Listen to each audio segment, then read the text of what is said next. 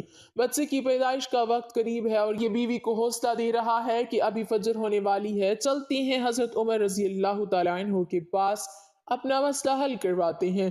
حضرت سیدنا عمر فاروق رضی اللہ تعالیٰ عنہ کی عادت تھی کہ آپ رات کے دوسرے پہر مدینے کی گلیوں میں گشت کیا کرتے تھے۔ فرمایا کرتے تھے کہ میرے حکمرانی میں اگر کوئی کتا بھی پیاسا مر گیا تو حساب عمر کو دینا پڑے گا۔ اس رات بھی حضرت عمر رضی اللہ تعالیٰ عنہ مدینے کی گلیوں میں گشت فرما رہے تھے۔ آپ رضی اللہ تعالیٰ عنہ نے دور سے دیکھا کہ خیمے میں آگ جل رہی ہے۔ آپ رضی اللہ تعالیٰ عنہ نے غلام کو بھیجا کہ جا کر دیکھو کون بیٹھا ہے، رات کی اس پہر کوئی مسافر تو نہیں۔ غلام اس شخص کے پاس گیا، اس نے کہا کہ میری بیوی حاملہ ہے، مجھے مدد کی ضرورت ہے۔ غلام نے واپس آ کر حضرت عمر فاروق رضی اللہ تعالیٰ عنہ کو ساری بات بتائی۔ اللہ اکبر! حضرت سیدنا عمر فاروق رضی اللہ تعالیٰ عنہ دوڑ کر گئے، اپنی بیوی کو اٹھایا، کہا اٹھو، اگر تمہیں ثواب مل رہا ہو تو تم لینا چاہو گی، اگر تمہیں نیکیاں مل رہی ہوں تو تم لینا چاہو گی۔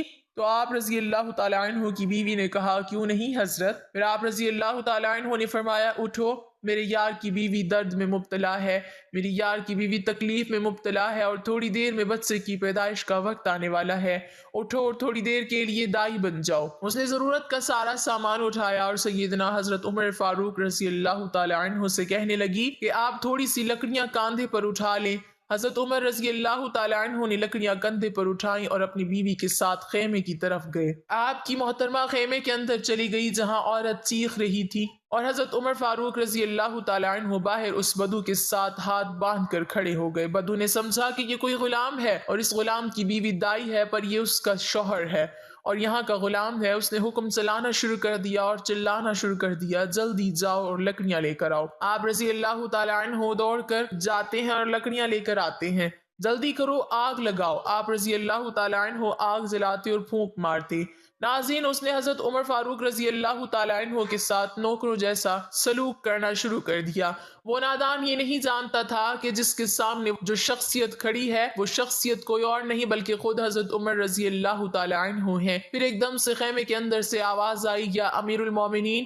یہ آواز آپ رضی اللہ تعالیٰ عنہ کی زوجہ کی تھی۔ آپ رضی اللہ تعالیٰ عنہ کی زوجہ محترمہ نے کہا آپ کو مبارک ہو، آپ کے یار کے گھر اللہ رب العزت نے بیٹا نوازا ہے، آپ کے دوست، آپ کے بھائی کو اللہ نے بیٹا عطا کیا ہے۔ جیسے ہی بیگم صاحبہ نے آپ رضی اللہ تعالیٰ عنہ کو یا امیر المومنین کہا، بدو کے پاؤں تلے سے زمین نکل گئی۔ سوچا کیا یہی امیر المومنین ہے، اور فوراً امیر المومنین کے پیروں میں گر گیا اور کہنے لگا یا امیر المومنین مجھے معاف کر دیجئے۔ یہ بدبخت آنکھیں نہ پہچان سکیں کہ آپ کون ہیں، تو امیر المومنین نے اسے اٹھایا، اپنے سینے سے لگایا اور رو رو کر کہنے لگے اے بدو، تو نہیں جانتا یہ مدینہ المنورہ ہے، یہ میرے پیارے رسول صلی اللہ علیہ وسلم کا شہر ہے، یہاں امیروں کا نہیں غریبوں کا استقبال ہوتا ہے، یہاں تو غریبوں کو عزت ملتی ہے، یہاں تو غریبوں کی مدد کی جاتی ہے، اور یہاں تو غریبوں کو بادشاہ بنایا جاتا ہے۔ اسی واقعے سے ہمیں پتہ چلتا ہے کہ غریبوں کی مدد کرنے والا کبھی غریب نہیں ہوتا، غریبوں کی ضرورت کو پورا کرنے والا خود کبھی غریب نہیں ہوتا۔